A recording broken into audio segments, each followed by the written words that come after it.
वो कहते हैं किंग जेम्स वर्जन के बारे में, जो सबसे रिवाइज स्टैंडर्ड वर्जन है, 32 स्कॉलर्स जो सबसे ज्यादा सुपीरियर हैं, जिन्हें 50 ताउन करने वाले फिरकों की हिमायत हासिल है, कहा कि किंग जेम्स वर्जन को वाजिब वजह से ये करार दिया है कि ये इंग्लिश प्रोस की नोबेलिस्ट मोन्यूमेंट है। इसे रिवाइज्ड किया गया 1881 में और इसकी तारीफ की गई उसकी सिंप्लिसिटी के लिए, उसकी शान के लिए, उसके पावर के लिए, उसके हैप्पी टर्म्स ऑफ एक्सप्रेशन के लिए, उसकी ताल का संगीत के लिए, उसके राइम के लिए, उसके रिदम के लिए। ये किताब उस दर्जे में है जहां कोई और किताब नहीं उन लोगों की पर्सनल कैरेक्टर बनाने के लिए जो अंग्रेजी बोलने वाले लोग हैं, और पब्लिक इंस्टीट्यूशन को भी बनाने के लिए हम पर इसका नाकाबिले हिसाब कर्ज है। इंग्लिश बोलने वालों का, यानी अमेरिकन, कैनेडियन, ब्रिटिश और मेरे जैसे लोग जिन्होंने इंग्लिश को अपनी मदर टंग बना ली है। किसी दूसरी भाषा से ज़्यादा मैं इंग्लिश अच्छी बोल सकता हूँ, लेकिन ब्रदर स्वेगार्ड से अच्छी नहीं, लेकिन इंग्लिश मेरी मदर टंग है, क्योंकि मैं चक्कर और सपना इंग्लिश में खाता हूँ। ये चीज़ इसे मेरी मदर टंग बनाती है, एक साइकोलॉजिस्ट के हिसाब से। तो ये था सम्मान, ट्रिब्यूट। अगर ऐसा सम्मान किसी ने कुरान को दिया तो कोई मुस्लिम उलमा इससे अच्छा दे ही नहीं सकता। तो अब तैयार हो जाइए आप लोग शौक खाने के लिए। इन 32 स्कॉलर्स की तरफ से, जिन्हें 52 कोऑपरेटिंग डिनोमिनेंट्स की हिमायत हासिल है, वो कहते हैं इसके बाद भी किंग जेम्स वर्जन में गंभीर गलतियां हैं, और ये खराबी इतनी ज्यादा और इतनी सीरियस है, ये उन्होंने कहा, मेरे अल्फाज नहीं है इसमें, so many and so serious कि हमें रिवीजन, करेक्शन करना पड़ा रिवाइज्ड वर्जन इंग्लिश ट्रांसलेशन का। और उन्होंने इसे रिवाइज्ड किया, और रिवीजन के बाद जो किंग पिन है इवेंजलिस्ट का, बाइबल तंपा, हॉट गॉस्पेलर, जॉन 3:16, कोई भी क्रिश्चियन प्रीचर नाम के लायक नहीं है अगर वो समझ नहीं सका जॉन 3:16 को। जॉन 3:16, क्योंकि खुदा ने दुनिया से मोहब्बत रखी। ऑथराइज किंग जेम्स वर्जन में लिखा है कि उसने अपना एक लौता जना हुआ बेटा दे दिया। मेरे भाई मिस्टर स्वेगार्ड ने बिगॉटन को हटाकर यूनिक बोला। खुदा ने दुनिया से इतनी मोहब्बत की कि उसने एक लौता यूनिक बेटा अता किया। ठीक है ना मिस्टर दीदार? यूनिक सन, लौता बेटा। ये किंग जेम्स वर्जन में नहीं है। अगर किंग जेम्स वर्जन बिगॉटन बोल रहा है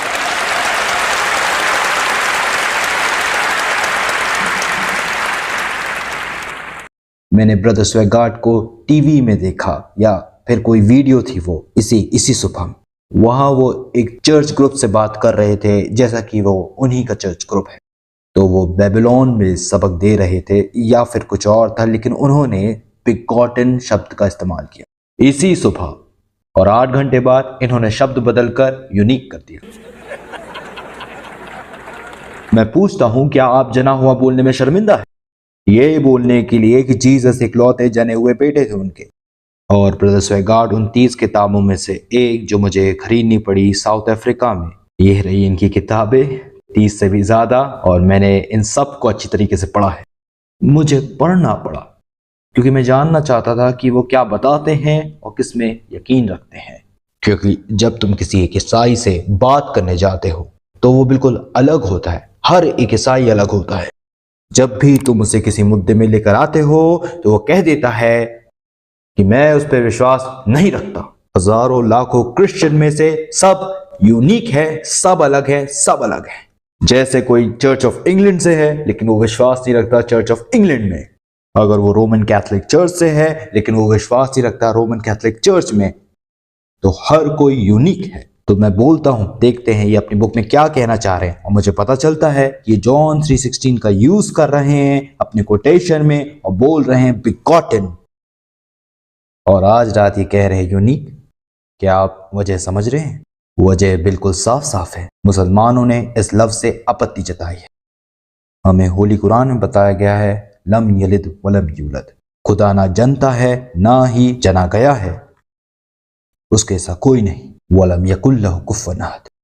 आगे भी कुरान सख्त अल्फाजों से मना करती है खुदा बेटा जनता है, क्योंकि जनना एक निचले जानवरों का तौर तरीका है और हमें ऐसी चीजें खुदा के लिए नहीं बोलना चाहिए। जैसे कि ईसाई कैथेसिज्म में कहता है जीसस जने गए थे, बनाए गए नहीं थे। और मैं पूछता हूं ईसाइयों से, मेहरबानी करके मुझे बताओ कि क्या कहना चाहते हो ये लफ्ज इस्तेमाल करके जना हुआ, क्या है ये बिगॉटन। और यकीन रखे कि 40 साल की जिंदगी में आज तक किसी इंग्लिश आदमी ने मुंह खोला हो और बताया हो कि क्या है ये बिगॉटन। बाद में एक अमेरिकन ने मुझे बताया जब वो मस्जिद आया था डर्बन में एक टूर पर, और मैं उनका गाइड था। हम लोग डिस्कस कर रहे थे और मैंने पूछा क्या है ये बिगॉटन, मुझे बताओ क्या है इस अल्फाज का मतलब। उसने बोला इसका मतलब, एक अमेरिकन आदमी ने बताया, खुदा ने जन्म दिया। मैंने बोला क्या? उसने बोला मैं ऐसा नहीं बोलता, ये उसका मतलब होता है। और वाकई में यही उसका मतलब होता है। बिगॉटन नॉट मेड का मतलब जन्म दिया हुआ। तो मैं बोलता हूं क्या तुम मानते हो कि खुदा ने ऐसा किया? उसने बोला नहीं, ये तो उसका मतलब है। तो मुसलमान इस चीज से सख्ती से एतराफ करते हैं कि खुदा बेटा जनता है।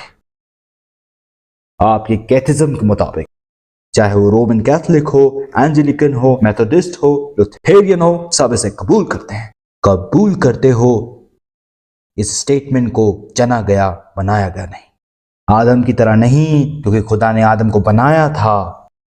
मतलब बोलने के लिए खुदा तो सबके पिता हैं, but not like Jesus who is begotten not made. And I said please explain, and no explanation.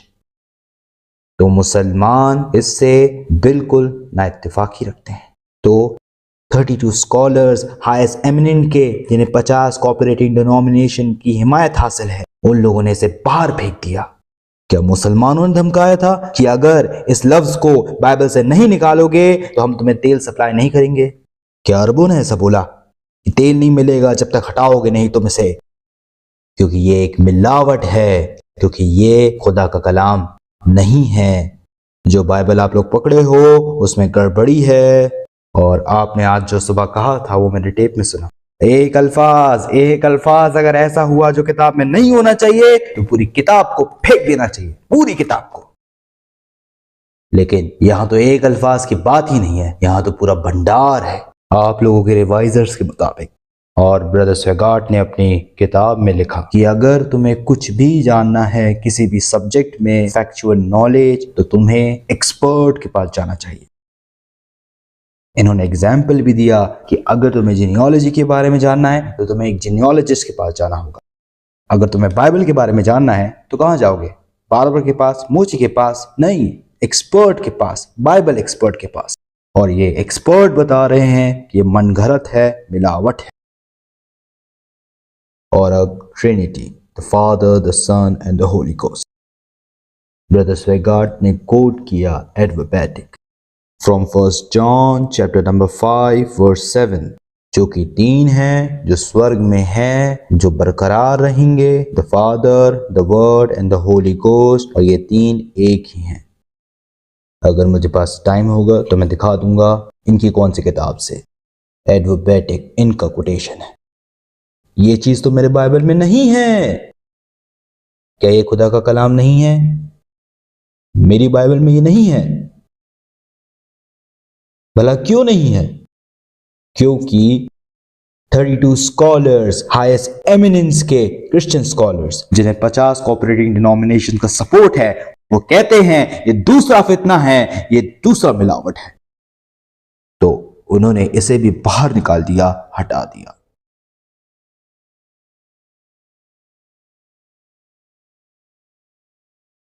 तो अब असेंशन के बारे में ब्रदर स्वेगार्ट अपनी किताब में कोट करते हैं मार्क चैप्टर 16 वर्स 16, और दूसरी जगह में वो कोट करते हैं मार्क चैप्टर 16 वर्स 19। मैं कहता हूं ये तो मेरी बाइबल में है ही नहीं, मैंने इस किताब को प्रिंट नहीं किया। ना यहूदियों ने किया है, ना हिंदूज ने किया है, तुम ईसाइयों ने किया है इसे प्रिंट, और तुम बता रहे हो कि ये सबसे अपडेटेड वर्जन है बाइबल का। तो मैंने खोल के देखा, Mark chapter 16 verse 8 and the end, 9 से 20 तक आयतें है ही नहीं। 9 से लेके 20 तक आयतें मिसिंग है। क्या मैंने उसे निकाला है? क्या मुसलमानों ने उसे निकाला है? नहीं। 32 scholars of highest eminence backed by 52 cooperated denomination, उन्होंने कहा ये एक और फितना है, एक और मिलावट है ईसाई दुनिया में, और उन्होंने इसे भी बाहर फेंक दिया। ये मेरी बाइबल में नहीं है, यानी ये खुदा के अल्फाज नहीं थे। अगर ये खुदा का कलाम है तो वो खुदा का कलाम नहीं है। लेकिन चलिए मैं एक और बाइबल उठाता हूं, जरा देखिए इसे। देखिए ब्रदर स्वेगार्ड, दोनों आइडेंटिकल हैं, बिल्कुल एक जैसे। लेकिन मैंने फिर देखा जहां हटाया गया था असेंशन शब्द को। गॉस्पल में सिर्फ 2 ही जगह असेंशन शब्द आया है। Gospel of Matthew, Mark, Luke और जॉन में सिर्फ 2 ही जगह असेंशन आया है। Mark chapter 16 verse 19, Luke chapter 24 verse 51। फितना, मिलावट बोलकर बाहर निकाल दिया असेंशन वर्ड को। लेकिन हर एक बाइबल बताती है कि जब जीसस जेरूशलम आए तो एक गधे में सवार होकर आए। मैथ्यू ने इसे बोला, मार्क, ल्यूक, जॉन ने भी यही कहा कि वो गधे में सवार होकर जेरूशलम आए। गॉड ऑलमाइटी ने भी नहीं छोड़ा कि उसका बेटा गधे में सवार होकर जेरूशलम जा रहा। जब भी कोई टॉम, डिक, हैरी गधे में सवार होकर जेरूशलम जाएगा तो वो नहीं भूलेगा। लेकिन एसेंशन उसका तो जिक्र ही नहीं है, और जहां जिक्र है वहां से बाहर निकालकर फेंक दिया गया है। लेकिन मैंने एक और बाइबल खरीदी जो आइडेंटिकल है, इसे सेम प्रिंटरों ने प्रिंट किया है। मैं देखता हूं इन लोगों ने असेंशन फिर डाल दिया, जो निकाला गया था फिर डाल दिया उन लोगों ने। कैसे भला, कैसे? क्या गेम खेल रहे हो तुम लोग? देखिए इन दोनों को। ये वर्जन 1971 का पब्लिश है। अब जो आम आदमी है उसको क्या पता कि क्या गेम खेला जा रहा है इनके साथ। जरा प्रीफेस पढ़ो इसका। जब भी कोई प्रीचर प्रीफेस पढ़ता है, लेकिन वो अपनी जमात वालों को नहीं बताता कि वो क्या पढ़ रहा है। प्रीफेस पढ़ने के बाद हमें पता चलता है कि कई फर्दों और 2 चर्चों के फिरकों ने इन लोगों के साथ जबरदस्ती की, फोर्स किया कि ये शब्दों को वापस बाइबल में डालें। अगर ऐसा नहीं किया तो किताब के खिलाफ प्रचार करेंगे कि इसे नहीं, किंग जेम्स को खरीदना। किंग जेम्स को खरीदना, उसको छोड़कर जो सबसे ज्यादा मिलती है पुराने मैन्युस्क्रिप्ट से। नहीं नहीं नहीं, किंग जेम्स को खरीदना, क्योंकि उसमें सब मिलेगा जो तुम प्रचार करना चाहते हो, जिसमें आसानी से मछली जाल पे आ सके, जो आसानी से चारे में आ सके। आपको पता है जैसे डेव कैरन के अपनी किताब में बताते हैं कि दोस्तों को कैसे जीते और लोगों को कैसे मुतासिर करे। बोलते हैं कि मुझे स्ट्रॉबेरी और क्रीम बहुत पसंद है, शायद बहुत से अमेरिकन को पसंद होगा, लेकिन वो बोलते हैं जब मुझे मछली पकड़ना होता है तो मैं कीड़ा लगाता हूँ। इसलिए नहीं कि मुझे कीड़ा पसंद है, इसलिए क्योंकि मछली को पसंद है। तो मछली पकड़ना है तो सही चारा चाहिए। असेंशन अल्फाज दोबारा वापस ले आया गया है, ये प्रीफेस बता रहा है। तो क्यों ना खुदा ने इस चीज के ऑर्डर दिए थे? खुदा सबसे थोड़ी कलाम करता फिरता है, लेकिन हमारे भाई को छोड़कर जो खुद बताते हैं कि खुदा तकरीबन हर बार उनसे कलाम करता है। आप इनकी किताब में खुद पढ़ सकते हैं, खुदा इनके पास आता है और कहता है कि मेरे बेटे, और यहाँ पे जीसस की बात नहीं हो रही, जहाँ पे खुद खुदा अपने बेटे के ऊपर थर्ड पर्सन से रेफर करते हैं कि मैं अपने बेटे के ऊपर, और यहाँ पे ब्रदर स्वेगार्ड के लिए मेरे बेटे, मतलब इतने फ्री हैं। तो मैं कहता हूं कि ये किताब खुदा का कलाम नहीं हो सकती। तो इस वर्जन को, ये चर्च ग्रुप हटाने से पहले इस वर्जन ने तकरीबन $50 मिलियन का प्रॉफिट इकट्ठा कर लिया था। इसको हटाने से पहले ब्रदर स्वेगार्ड ने काफी सारी खूबसूरत किताबें लिखी हैं, beautiful books. Incest, pornography, homosexuality, alcohol, Sodom and Gomorrah। मैं सोच भी नहीं सकता कि मैं इतनी खूबसूरत किताबें लिख सकता हूं। Incest, the dark stain on our society, American society, काला धब्बा अमेरिकन सोसाइटी में ये महामारी के हद तक पहुंच गई है। इंसिस्ट। मेरे देश साउथ अफ्रीका में जितने भी गोरे लोग हैं, स्टैटिस्टिक्स के मुताबिक 8% लोग इंसिस्ट में मुब्तला हो। 8%, 12 में से एक इस बेहयाई में मुब्तला है। मैं नहीं जानता कि यहाँ के क्या परसेंटेज है, लेकिन ब्रदर स्वेगार्ड बताते हैं कि ये महामारी के स्थल में है, आपकी माइटी कंट्री अमेरिका में। और वो होली बाइबल का एग्जाम्पल देते हैं जिसमें 10 केसेस हैं इंसिस्ट के। मैं तो जानता ही नहीं था। मैं ये जानता था कि फर्स्ट बुक ऑफ जेनेसिस में 4 केसेस हैं। ब्रदर स्वेगार्ड ने मेरी आंखें खोल दी और मुझे 5वां केस भी मिल गया फर्स्ट जेनेसिस ऑफ बुक में इंसिस्ट के बारे में। जैसे कि ये किताब ही है इंसिस्ट के बारे में, ये बताए कि तुम कौन कौन सी बेहयाई में मुलव्विस हो सकते हो। खुदा के कलाम में 10 केस इंसिस्ट के, और मुझे सिखाया गया है कि बेकार खाना खाओगे तो बेकार बन जाओगे, और बेहयाई वाली चीज पढ़ोगे तो बेहया बन जाओगे। इस किस्म की चीज पढ़ रहे हो आप। क्या आप लोग देख नहीं सकते कि हमें प्रोग्राम किया जा रहा है? जिस टाइप की चीज तुम देखते हो, पढ़ते हो, जब तुम पढ़ते हो इंसेस्ट, इंसेस्ट, बाप बेटी के साथ, बेटा माँ के साथ, ससुर बहू के साथ, भाई बहन के साथ, क्या है ये सब? 10 केस इंसिस्ट के। इंसिस्ट, इंसिस्ट, कोई ताज्जुब नहीं है कि ये महामारी के स्थल में पहुंच चुका है। यहां पे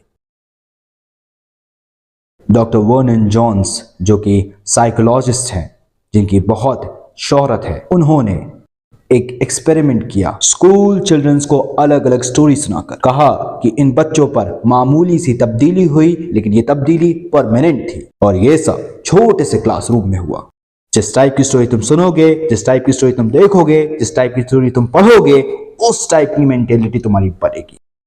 तो मैं कहता हूं, खुदा अपने ही दस्तूर से निकलकर अपनी ही किताब में क्यों 10 केस इंसिस्ट के बता रहा है? इसलिए मैं कहता हूं भाइयों बहनों, ये खुदा का कलाम नहीं है। पहली 5 किताबें मूसा की किताबें मानी जाती है, Genesis, Exodus, Leviticus, Numbers and Deuteronomy. ये रिवाइजर्स, स्कॉलर्स, हाईएस्ट एमिनेंस के बता रहे हैं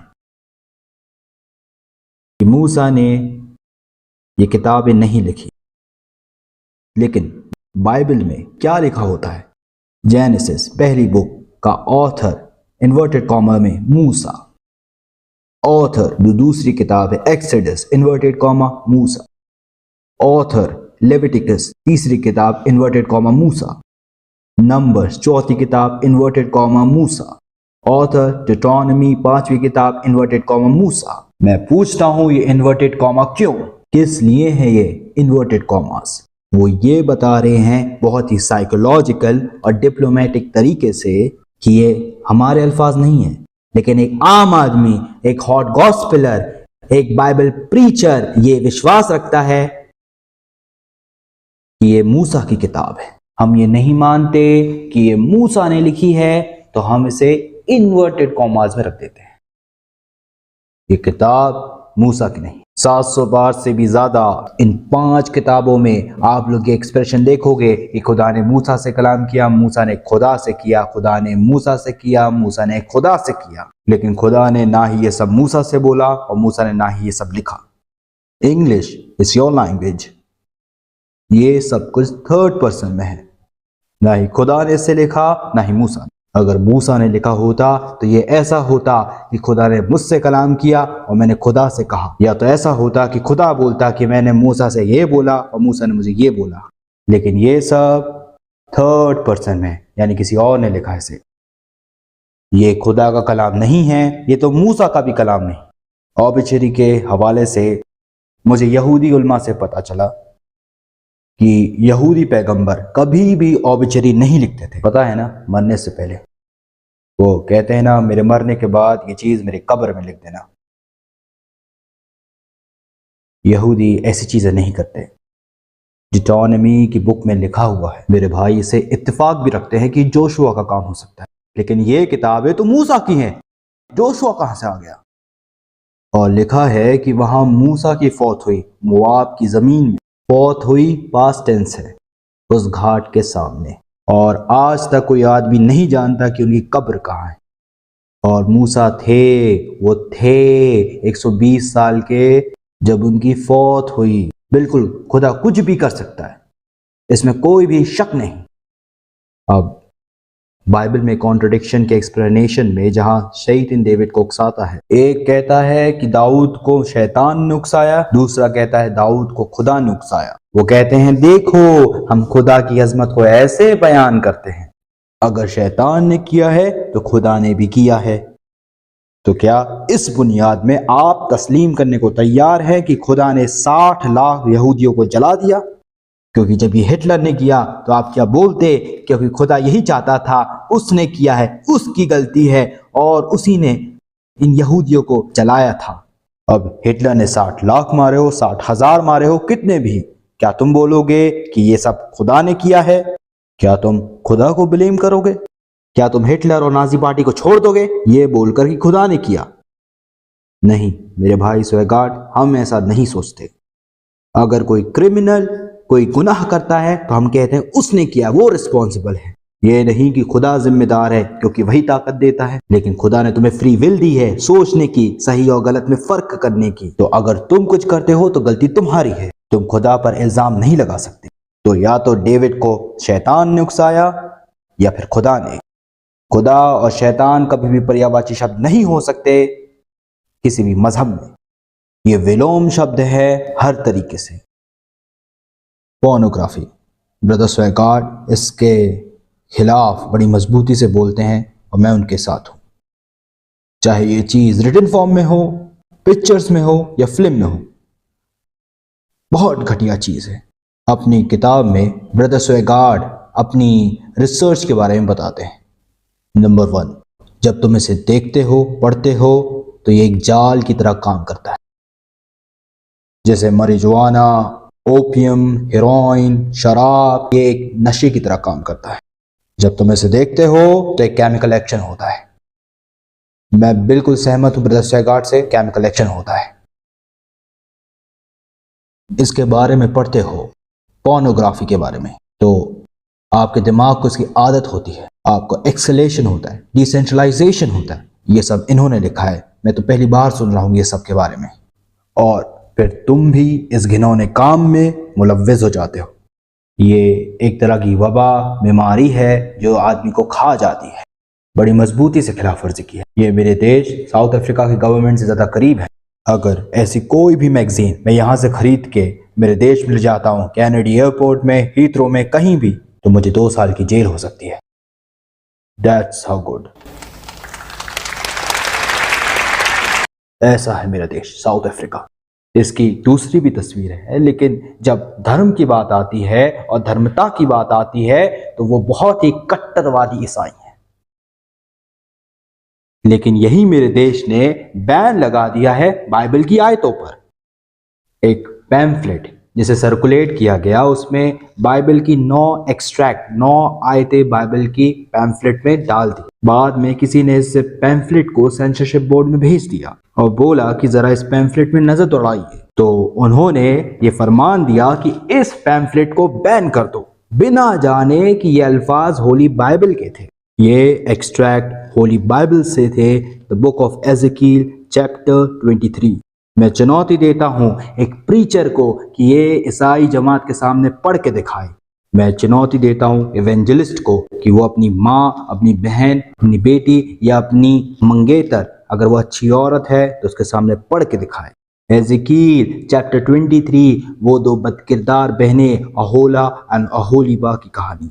लैंग्वेज उसकी इतनी अश्लील है कि मेरी सरकार ने उसे बैन कर दिया। और जब बैन कर रहे थे तो वहां 2 बाइबल के मिनिस्टर भी थे, उनको पता ही नहीं था कि वो बाइबल की वर्सेस को बैन कर रहे हैं। मेरी सरकार इतनी कट्टरवादी है कि उन्होंने बैन कर दिया लेडी चैटलिस लवर। एक नॉवल है लेडी चैटलिस लवर, एक जालिहाना वर्ड के लिए जिसमें 4 शब्द थे, और उसे 20 सालों के लिए बैन कर दिया। लेकिन अब वो बड़े हो गए, मैच्योर हो गए, तो उन्होंने वो जो सेंसरशिप लगाई थी वो वापस ले ली। अब उन लोगों ने अलाउ कर दिया इस किताब को। लेकिन 9 एक्सट्रैक्ट होली बाइबल से, खुदा की किताब, और तुम शर्मिंदा हो सबके सामने पढ़ने से। मैं अपने भाई ब्रदर स्वेगार्ड को चुनौती देता हूँ कि वो उसे पढ़े। मेरे पास वो पैम्फलेट भी है, आपको बुक खोलने की जरूरत भी नहीं है, और वो सब लेटर रेड में है। जरा से पढ़े लोगों के सामने अपनी खुशूसी आम जबान में। I would love to see Brother Swegard reading this. मुझे शर्म आ रही है ये बोलते हुए, लेकिन ब्रदर स्वेगार्ड अगर आप इसे पढ़ देते हैं तो मैं आपको $100 दूंगा। क्या है $100 आपके लिए ब्रदर स्वेगार्ड? जब मैं इनकी रोमन कैथोलिज्म किताब पढ़ रहा था तब मुझे पता चला कि इनको हर दिन $291,000 चाहिए अच्छी गुजर बसर करने के लिए। जब मैंने कैलकुलेट किया साल का तो $106 million just to keep his head above water. और इवेंजलिस्ट दिसंबर 85 वो ख्वाहिशमंद थे, and I wish him luck, कि उन्हें $1 मिलियन हर दिन मिले। Good luck to him. लेकिन अभी मैं अगर बोल देता उनसे कि मैं उन्हें $1,000 दूंगा, अब मैं जानता हूं कि मैं उन्हें ललचा नहीं सकता, लेकिन उनके हौसले के लिए, मैं उनकी उम्मीद के लिए मैं दुआ करता हूं कि इनमें इतना गट्स और साहस हो जितना मेरे एक्सपीरियंस में किसी भी पादरी के पास नहीं।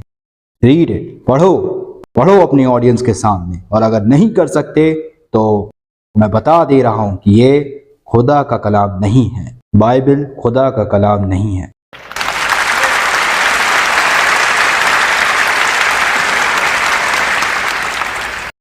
क्या बाइबल खुदा का कलाम है? ये मेरी ही किताब है, it's the Bible words God. मैंने कुल 10,000 कॉपीज इस शहर में भेजी थी। पता नहीं आप लोगों को मिली कि नहीं। मैंने इंस्ट्रक्ट किया था कि आप लोगों को मिल जाए, ताकि आप लोग घर जाए, खुद पढ़े, खुद समझे और खुद देखे सही और गलत। अगर हम कुरान की तरफ देखें तो कुरान हमें बताता है, अफला यतदब्बरून अल कुरान, क्या वो कुरान पर गौर नहीं करते? वलौ काना मिन इंदी गैरिल्लाह वलजदू फी इख्तिलाफन कसीरा। अगर ये किताब अल्लाह की तरफ से नहीं होती तो यकीनन इसमें इख्तलाफात देखते, कॉन्ट्रडिक्शंस। ये शाम कुरान के नाम नहीं है, लेकिन ये कहती है कुरान, अगर ये खुदा का कलाम नहीं है, कोई भी बुक खुदा का कलाम होने का दावा करती है, उसमें कॉन्ट्रडिक्शन नहीं होना चाहिए। जैसे कि जो एग्जाम्पल मेरे भाई ने दिया था, मैं उसी को रिपीट करता हूं, जिसमें लिखा है कि एक जगह कि सोलोमन के पास 4,000 घोड़े के स्टॉल थे, वहीं दूसरी जगह लिखा है कि उसके पास 40,000 घोड़े के स्टॉल थे, और 4 से 40 होने में सिर्फ 0 का अंतर है। तो ये चीज तुम लोग कह रहे हो, तो मैं कहता हूं जो हमारे कजन है यहूदी, उनको तो पता ही नहीं है कि ये 0 क्या होता है। जब वो किताब लिख रहे थे, अरबी लोगों ने, जिन्होंने मेरे अब्बा से पूछा जो कि इंडियन थे, फिर इसके बाद उन्होंने पूरी दुनिया को बताया 0 के बारे में। यहूदी नहीं जानते थे। जब वो लिख रहे थे तो उन्होंने शब्दों में लिखा, ऑफ कोर्स हिब्रू में 40 FOURTY। तो मैं बोलता हूं कि अब किसने मिस्टेक की, खुदा ने कि राइटर ने? और हमें बताया गया है कि वो पाक नहीं थे गलतियां करने से।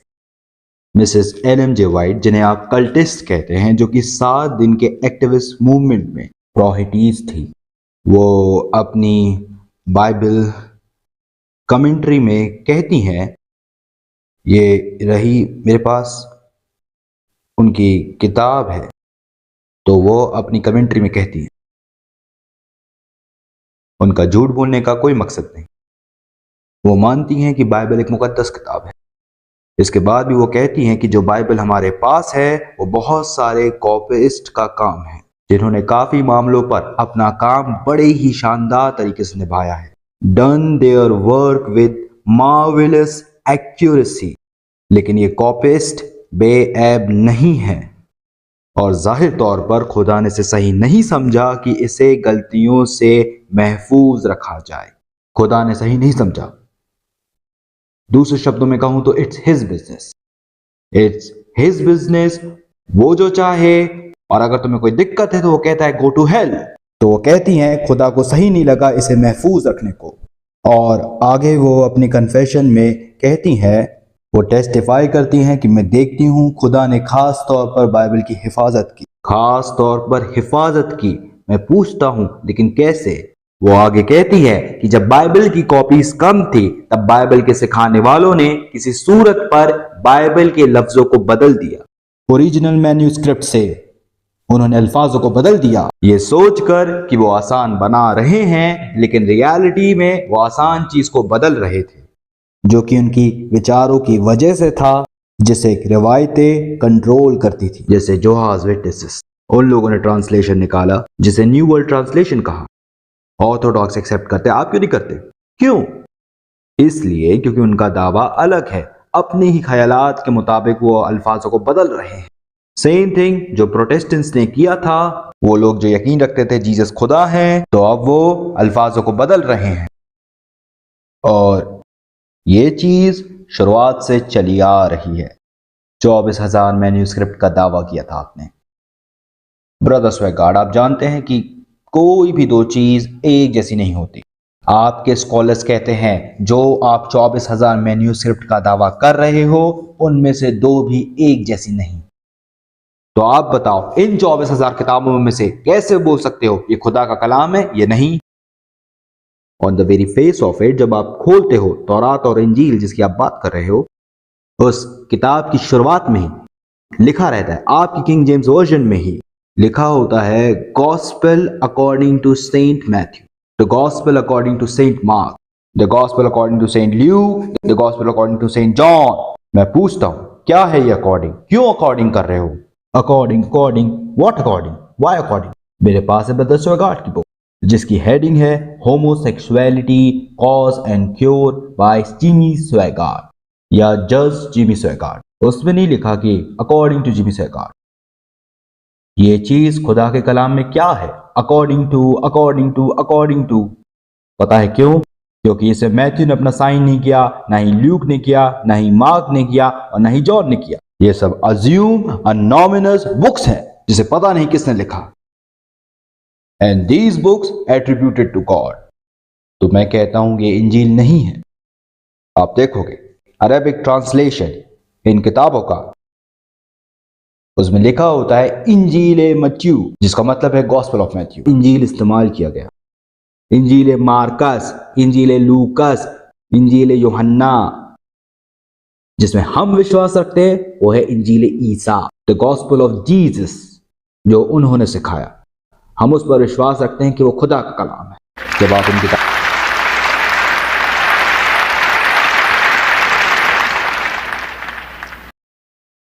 आप इन किताबों को देखोगे, मैथ्यू और मार्क को, तो ये गॉस्पेल है मैथ्यू, मार्क, ल्यूक और जॉन की। और हम बिलीव रखते हैं गॉस्पेल ऑफ जीसस में, जो कुछ उन्होंने सिखाया। और हमें मैथ्यू ने बताया है कि वो फलाना जगह गए गॉस्पेल को सिखाने के लिए। मार्क ने भी यही कहा वो कहीं गए, ल्यूक ने भी यही कहा वो कहीं गए, जॉन ने भी यही कहा वो कहीं गए गॉस्पेल को सिखाने के लिए। मैं पूछता हूं, क्या उन्होंने गॉस्पेल को अपने हाथ में पकड़ा था? क्या उन लोगों ने गॉस्पेल हाथ में पकड़ा? नहीं।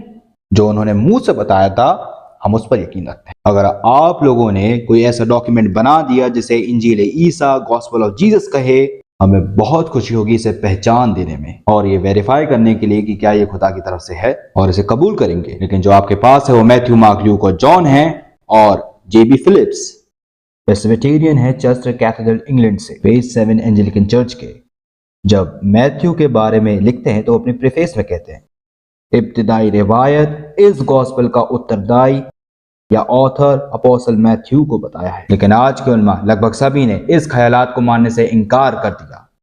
कौन उलमा? यहूदी उलमा, हिंदू उलमा, मुस्लिम उलमा? नहीं, ईसाई उलमा, हाईएस्ट एमिनेंस के, जिन्हें 50 ताउन करने वाले फिरकों की हिमायत हासिल है। वो कहते हैं मैथ्यू ने मैथ्यू नहीं लिखा।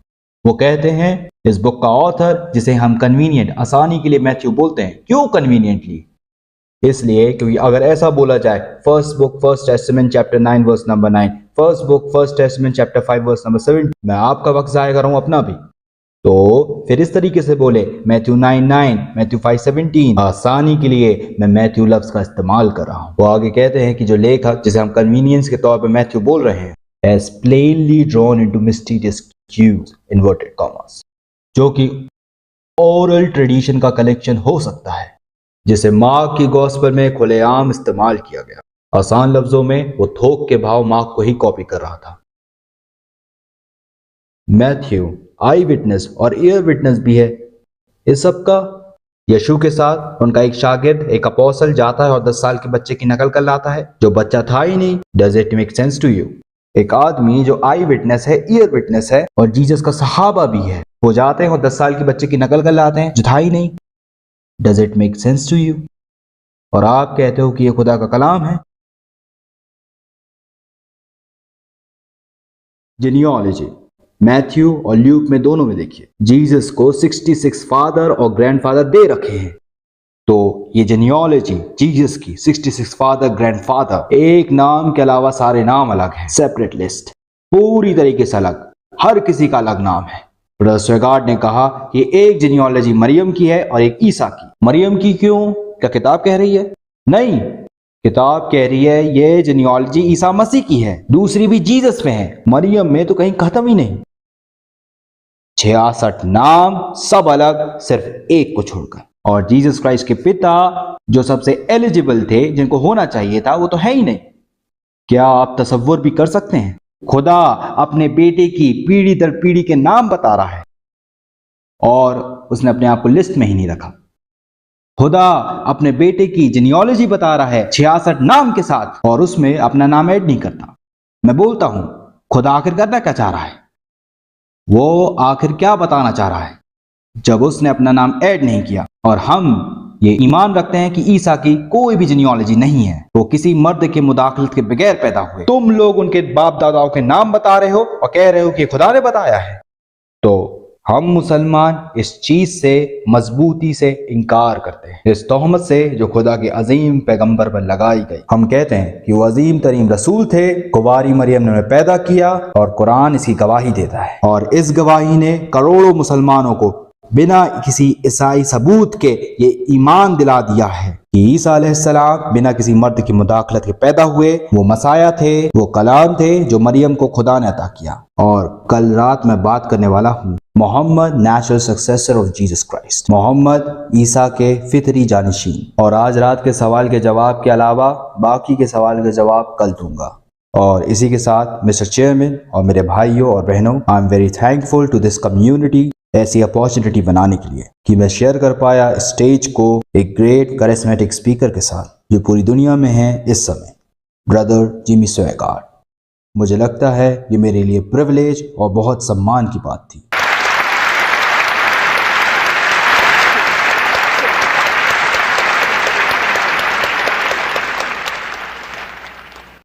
और अब 10 मिनट के लिए रेवरेंड जिमी स्वेगार्ड।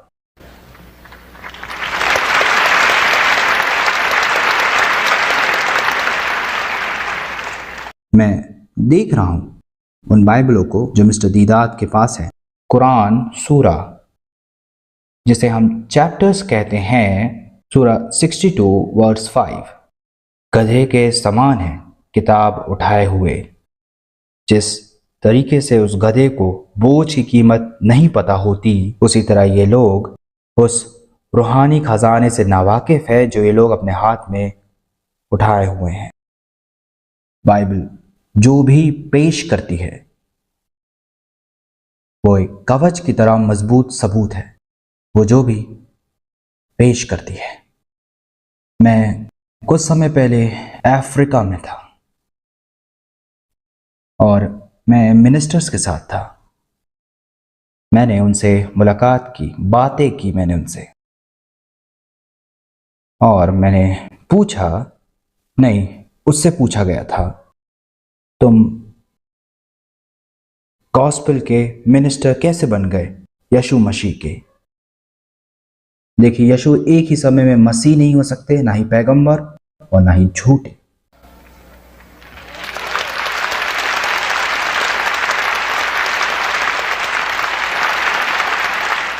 या तो वो वही हो सकते हैं जो उन्होंने कहा, या तो झूठे,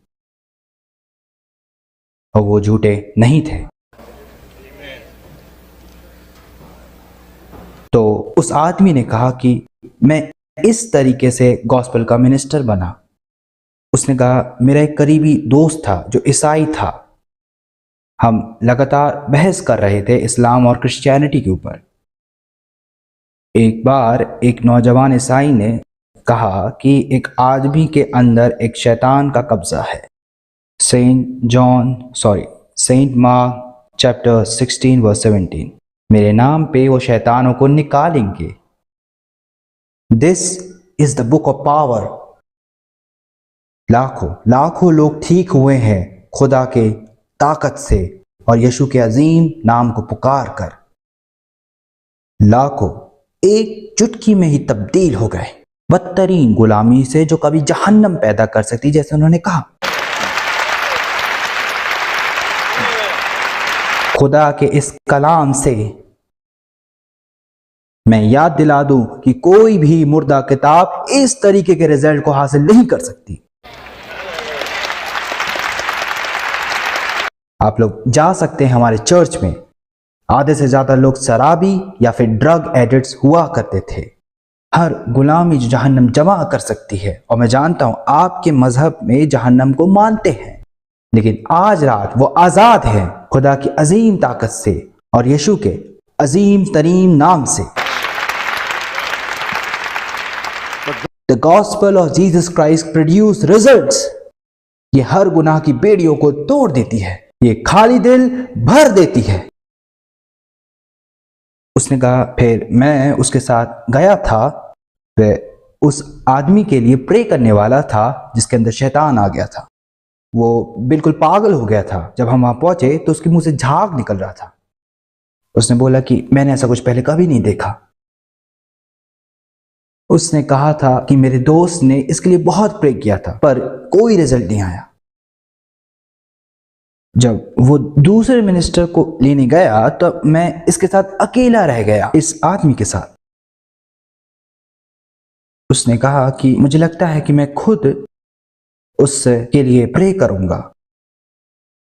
उसने कहा कि मैंने दुआ की मोहम्मद के नाम पर कि शैतान बाहर निकले। मैंने पूछा फिर क्या हुआ? कुछ भी नहीं। उसने कई बार प्रे किया मोहम्मद के नाम पे कि बाहर निकल जाए और कुछ नहीं हुआ। और मैं मोहम्मद की बेअदबी नहीं कर रहा। वो तो इब्राहिम और मूसा के नाम पे भी दुआ कर सकता था। इससे बेहतर क्या होता? वो दुआ कर सकता था पॉल और पीटर के नाम पे। इससे बेहतर क्या होता?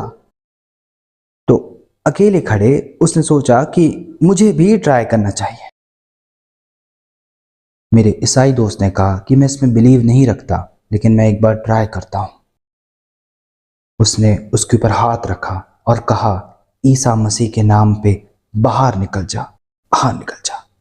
उसने कहा ब्रदर स्वेगार्ड, मेरी आंखों के सामने खुदा की ताकत की वजह से वो निजात पा गया।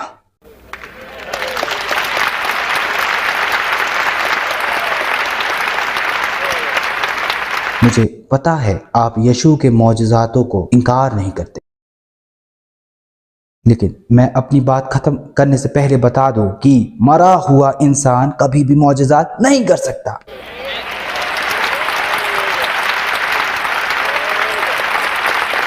मैं दोबारा कहता हूं कि मरा हुआ इंसान कभी मौजज़ात नहीं कर सकता। मसीह अभी जिंदा है।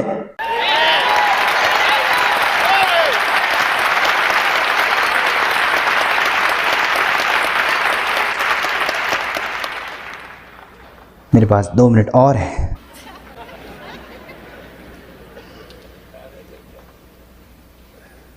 उसने कहा तुम मेहनत करने वालों और बोझ से दबे हुए मेरे पास आओ, मैं तुम्हें आराम दूंगा। मेरी जुआ लो और अपने ऊपर संभालो और फिर मुझसे सीखो, क्योंकि मैं सरल हूं और कोमल हूं। तुम्हें भी अपने लिए सुख चैन मिलेगा। एक दिन बहुत जल्द उन्होंने वादा किया है कि वो वापस आएंगे। वो आ रहे हैं क्योंकि उन्होंने कहा है वो आएंगे। इस किताब में जितनी भी पेशन गोई हैं जिन्हें पूरी होना था वो हो गई हैं, और जो दूसरी बची हैं वो जरूर पूरी होंगी। हर इंसान के अंदर खुदा की भूख है। सिर्फ यीशु मसीह ही इस भूख को मिटा सकते हैं, क्योंकि गॉड इज लव। वो तुमसे प्यार करते हैं, ये किताब कहती है। वो तुमसे प्यार करता है सारे गुनाह और नाइंसाफी के बावजूद। वो अपने आप को आपके लिए हकीकी बनाना चाहता है। वो आपसे दूर नहीं है। वो बहुत से बाहर नहीं है, लेकिन यीशु मसीह की मदद से तुम उस तक पहुंच सकते हो, उससे प्यार कर सकते हो, उसकी इबादत कर सकते हो, और वो तुमसे करेगा, क्योंकि उसकी किताब कहती है कि वो करेगा। Thank you.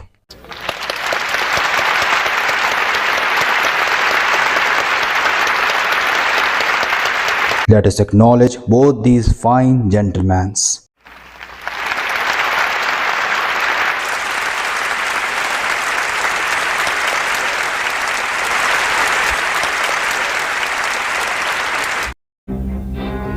$100 now.